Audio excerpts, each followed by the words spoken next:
The river flowed sluggish and heavy, winding through the backwoods of Tennessee like it had nowhere better to be. It was mid-March and the sky hung low, gray as a wet dish rag, casting faint ripples across the muddy water. The reeds rustled in the breeze, their whispers blending with the distant hum of trucks on Route 64. James Carter, Jim to anyone who bothered to ask, sat on the bank, his weathered hands resting on his knees. His old fishing rod leaned against a stump beside him, its line drifting lazily in the current. Silence had been his companion for years now, ever since he'd left Memphis, trading the noise of the city for this quiet stretch of the Cumberland River and a beat-up trailer a mile downstream. Jim wasn't much for company. At 48, with a face carved by sun and regret, he liked it that way. The fish didn't care about his past, and the river didn't ask questions. But lately, something had been breaking the stillness, a sound that didn't belong. It started a week ago, a sharp, insistent quack quack quack echoing from the reeds. At first, he thought it was just some duck lost on its way south. Migration season was long over, but stragglers weren't rare. He'd ignored it, focusing on the perch he hoped to snag for supper. But the duck didn't leave. Day after day, it was there hobbling along the bank, one leg bent at an odd angle, its feathers matted with mud. It didn't swim much, didn't forage like the others he'd seen over the years. Instead, it stayed close, pacing a small patch of shore not 20 yards from where Jim cast his line. And it quacked. Not the casual chatter of waterfowl, but a desperate, grating cry that drilled into his skull. By the third day, he'd started muttering to it under his breath. "Shut up already, you damn bird," he'd grumbled yesterday, tossing a pebble into the water. The duck had flinched but didn't budge, its beady eyes glinting in the dusk. It was small for a mallard, its green head dulled by grime, and that limb made it look pitiful. Jim figured it was injured, maybe clipped by a hawk or tangled in some hunter's trap. He'd seen worse out here, turtles with cracked shells, raccoons missing tails. Nature wasn't kind, and he wasn't the type to play hero. Still, something about the duck gnawed at him. Maybe it was the way it kept coming back, like it was waiting for something or someone. Or maybe it was the way its cries seemed to carry a weight he couldn't shake, a sound that felt less like a bird and more like a plea. Last night, he'd even dreamed about it, the quacking weaving into a nightmare of dark water and a voice he couldn't place. This morning, he'd come down to the river with a half-formed plan to scare it off for good. He'd brought a handful of stale bread from the trailer, figuring he'd toss it upstream and watch the thing waddle away. But when he got there, the duck was already waiting. It stood in its usual spot, head tilted, staring right at him. Jim froze mid-step, the bread crumbling in his fist. Up close, he noticed something he hadn't before, a thin, frayed cord looped around its good leg, barely visible under the mud-caked feathers. It wasn't fishing line, too thick, too deliberate. A tag? A tether? What the hell, he muttered, squinting. The duck quacked again, louder this time, and took a shaky step toward him. Jim's stomach tightened. He wasn't a superstitious man, years on the river had beaten that out of him, but this felt wrong. He dropped the bread and crouched, peering at the cord. It was faded blue, knotted tight, and trailing just an inch into the dirt. The duck shifted, and the cord tugged at something buried shallow beneath the soil, a glint of metal, sharp and small, caught the morning light. Jim's breath hitched. He reached for his rod, more out of habit than intent, his fingers brushing the worn handle. The duck quacked again, urgent now, and that's when he saw it. The soil around its feet wasn't just disturbed, it was marked. Tiny scratches, like claw marks, formed a rough circle. And in the center, that glinting thing peeked out further, a rusted key, its teeth jagged and old. He stood up fast, heart thudding against his ribs. The river seemed to hush around him. The reeds stilling in the wind. "What are you hiding, little girl?" he whispered, his voice rough as gravel. The duck stared back, silent for the first time in days. Jim couldn't tear his eyes off the key. It sat there in the dirt, half buried, like some relic spat up by the river itself. The duck hobbled back a step, its quack softer now, almost expectant. He wiped his palms on his jeans, the chill of the morning sinking into his bones. Part of him wanted to walk away, grab his rod, head back to the trailer, and crack open a beer like none of this had happened. But the other part, the part that had kept him alive through lean winters and lonely nights, wouldn't let it go. He knelt again, brushing the soil with his fingers. The key came free with a faint scrape, cold and heavy in his hand. It wasn't some cheap hardware store knockoff, this was old, solid brass, with a worn loop at the top and teeth that looked hand-cut. The duck watched him, head cocked, as if sizing him up. Jim turned it over, squinting at the faint scratches etched into the metal. "Letters, maybe? L? C," he murmured, tracing them with his thumb. The rest was too faded to read. "Somebody lose you out here?" he asked the duck, half expecting an answer. It quacked once, sharp and low, then limped toward the water. Jim frowned, pocketing the key. He wasn't a detective, hell, he wasn't even a good fisherman most days, but this wasn't adding up.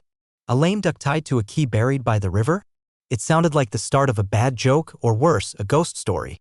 He stood, brushing dirt off his knees, when a voice cut through the stillness. "You talkin' to that bird, Carter?" Jim flinched, spinning around. A woman stood at the edge of the bank, hands on her hips, a faded ball cap shading her eyes.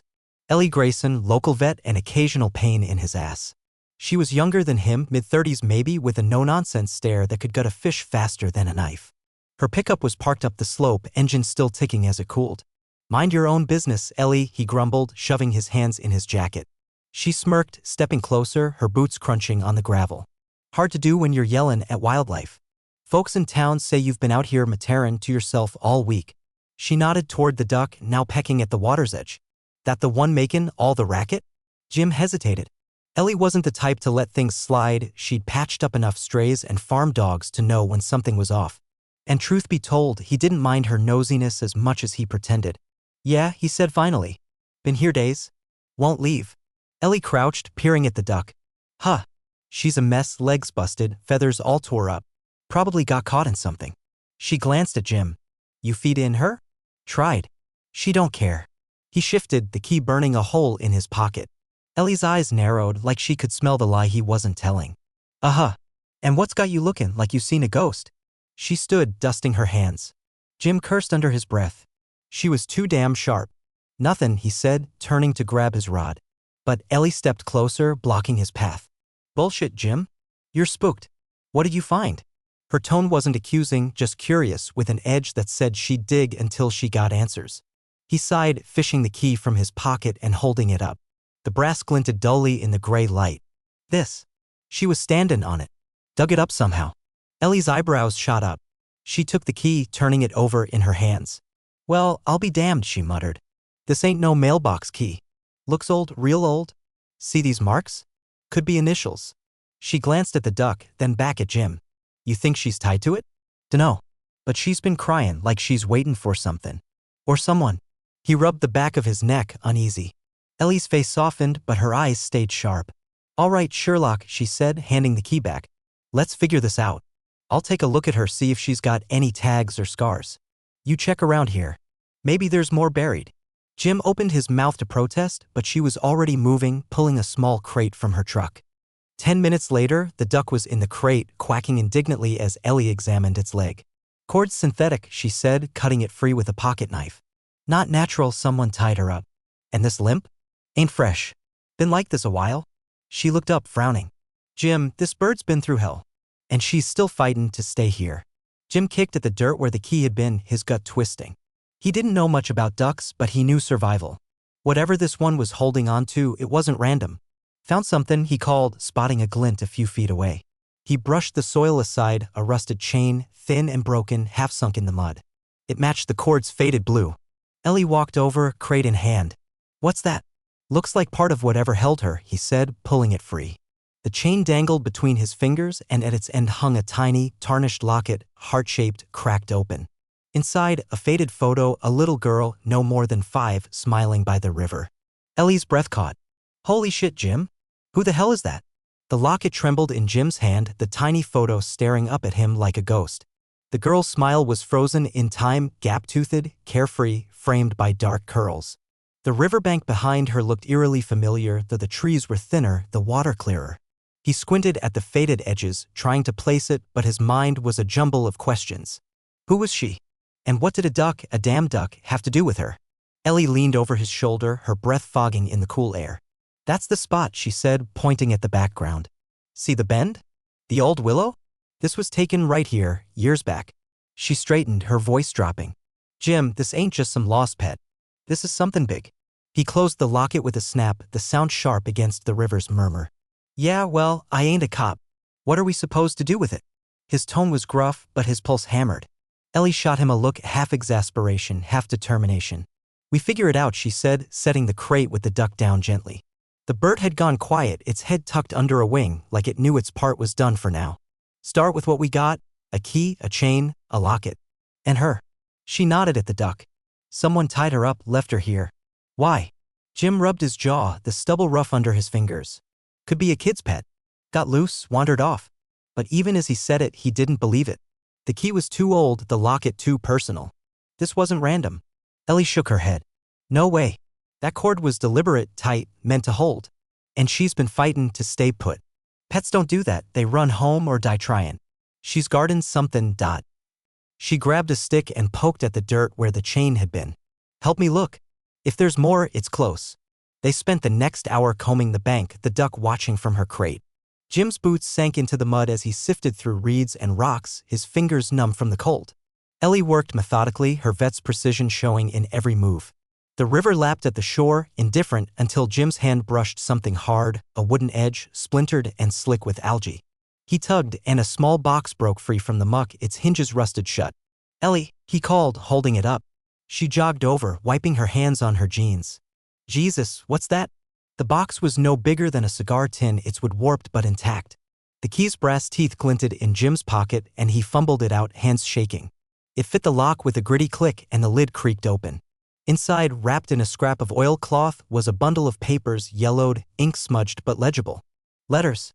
And a photo, clearer than the lockets, the same girl, older now, maybe 10, standing with a woman by a cabin. The woman's face was sharp, her eyes haunted. Ellie pulled the top letter free, scanning it. To my sweet Laura, she read aloud, her voice catching. If you're reading this, I'm gone. Keep her safe. Don't let them find. The rest was blurred, water damage eating the words. She looked up, eyes wide. Laura. That's gotta be the girl. Jim's throat tightened. And her, the duck? It sounded crazy, but the pieces were snapping together too fast to ignore. He flipped through the other letters, catching phrases. They're watching, hide it by the river, she'll know where. The woman's handwriting grew shakier with each page, desperation bleeding through the ink. Ellie grabbed the photo, studying it. This cabin, I've seen it. Up near Dresden, about 20 miles north. Burned down years ago.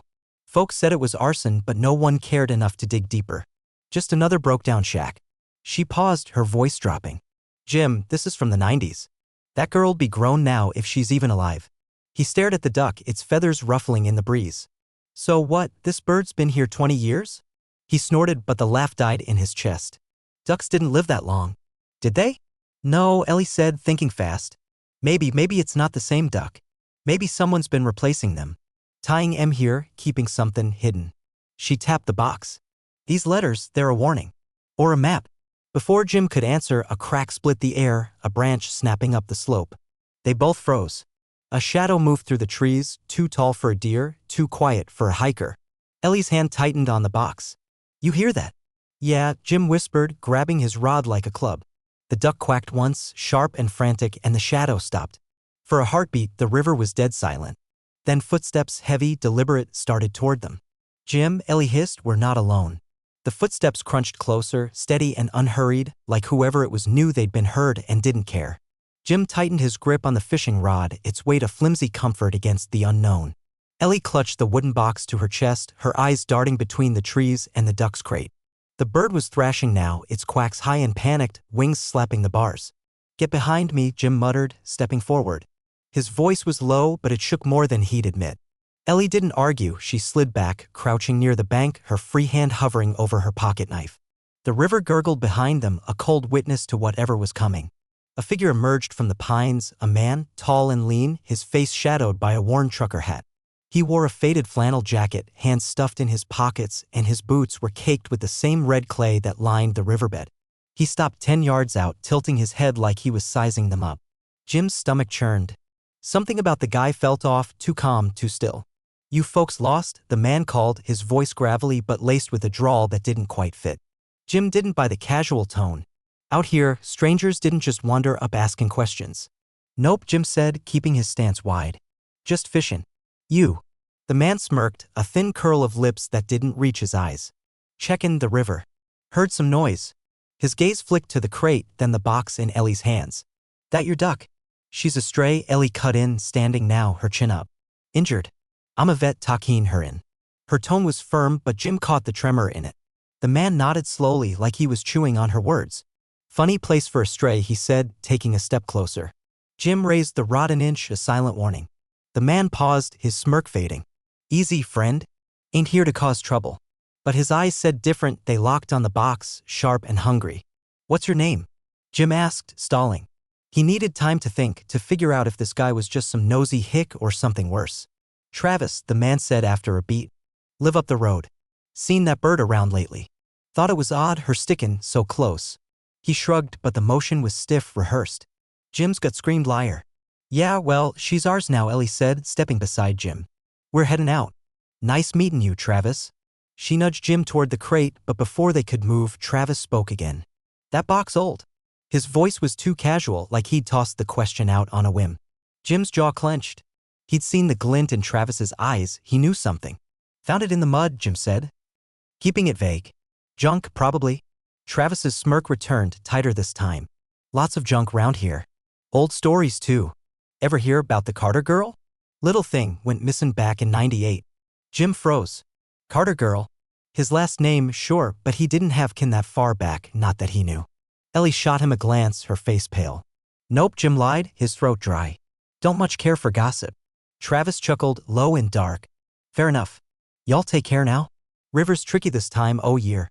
He tipped his hat and turned, disappearing back into the trees. The silence that followed was heavier than the air before a storm. Ellie exhaled, shaky. That wasn't random, Jim. He saw the box, he knew. She opened it again, rifling through the letters. Laura Carter. That's what the locket said, right? And he said Carter girl. You related? No clue, Jim snapped, rattled. Ain't got family round here. Least none I claim. But doubt not at him. His folks had been drifters, died when he was a kid. He'd never dug into the past. Didn't want to. Ellie pulled out the last letter, her fingers trembling. They'll come for it, she read. Bury it deep. She'll guard it. Signed MC, maybe the mom. She looked at the duck, then the river. Jim, this is a hiding spot. Laura's mom left this, died, maybe, and someone's still watching, dot. Travis, Jim growled. He's tied to it. Knew too much. He kicked a rock into the water, frustration boiling over. What the hell's worth all this? A kid's picture? Some old key. Dunno, Ellie said, closing the box. But we need answers. That cabin, Dresden's not far. Let's go tonight. If it's tied to Laura, there's gotta be more. She hesitated, then added, and we take her. She nodded at the duck. She's the key, literally. Jim stared at the crate, the duck's eyes glinting back. Travis's words echoed in his head, Carter girl. He didn't want this, didn't ask for it. But the river had dragged him in, and now there was no turning back. Fine, he said, grabbing the crate. But if this goes south, I'm blaming you and that damn bird. The drive to Dresden was quiet, the hum of Ellie's pickup filling the gaps where words failed. Night had fallen, thick and starless, the headlights slicing through the Tennessee backroads. Jim sat shotgun, the duck's crate on his lap, her quacks muted now, like she knew they were close. The wooden box and its secrets rattled in the glove compartment. Travis's shadow lingered in Jim's mind, those eyes, that smirk. He'd been too calm, too knowing. Whatever this was, it wasn't over. The cabin, or what was left of it, loomed out of the dark, a charred skeleton swallowed by kudzu and time. Ellie parked 100 yards off, killing the engine. That's it, she whispered, pointing. Burned in '99. Folks said it was a gas leak, but she trailed off, grabbing a flashlight. Jim nodded, stepping out with the crate. The air smelled of damp earth and ash, the river's faint rush echoing from beyond the trees. They picked through the ruins, the duck hobbling behind on a makeshift leash Ellie had rigged. Collapsed beams and shattered glass crunched underfoot, but Jim's eyes caught something, a trapdoor, half hidden under a rusted stove. He pried it open, revealing a narrow cellar. Ellie shone her light down, steps rough-hewn, descending into shadow. You first, she said, her voice tight. Jim grunted, handing her the leash, and climbed down. The air below was stale, thick with mildew. The beam swept over shelves of canned goods, a cot, a child's doll, all frozen in time. Then, in the corner, a metal box, larger than the one from the river, its lock matching the brass key. Jim's hands shook as he turned it, the lid groaning open. Inside, more letters, a diary, and a grainy Polaroid of the girl, Laura, holding a duckling, her grin wide. The woman from the locket stood beside her, her face softer here, less haunted. Ellie skimmed the diary, her breath hitching. Mary Carter, Laura's mom. She wrote this in '98. Says her husband, your uncle, maybe, was mixed up with bad people. Loan sharks, drug runners. They threatened Laura, so Mary hid her here, left clues by the river. The duck, she paused, eyes widening. It was Laura's pet. Mary tied it there after she sent Laura away. Said it'd guard the truth. Till someone found it. Jim sank onto the cot, the weight of it hitting him. So Laura's alive?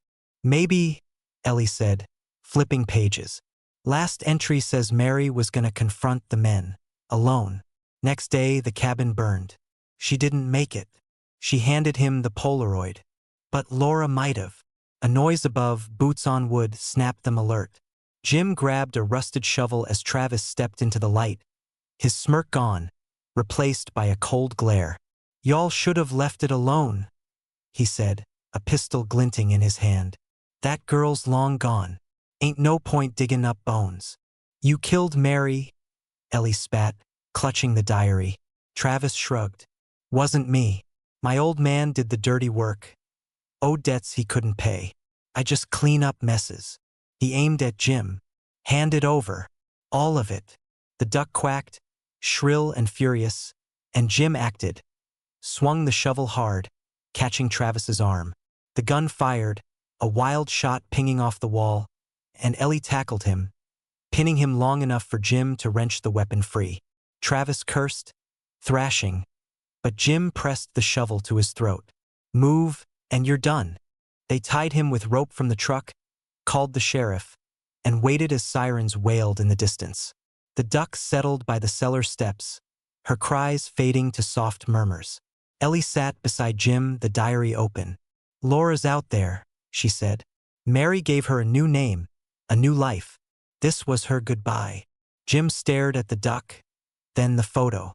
He'd never known his uncle, never cared to. But this family he didn't ask for had found him. "Why the duck?" he muttered. Ellie smiled faintly. "Love, I guess. Mary knew it'd stay, call out. Took years, but it worked. She picked you." Sheriff took Travis away, the evidence sealed in bags. Jim released the duck by the river at dawn. Her limp less pronounced now, like she'd shed a burden. She swam off, free, and Jim felt it too. A weight lifting, a quiet settling in. Later, by his trailer, he kept the Polaroid.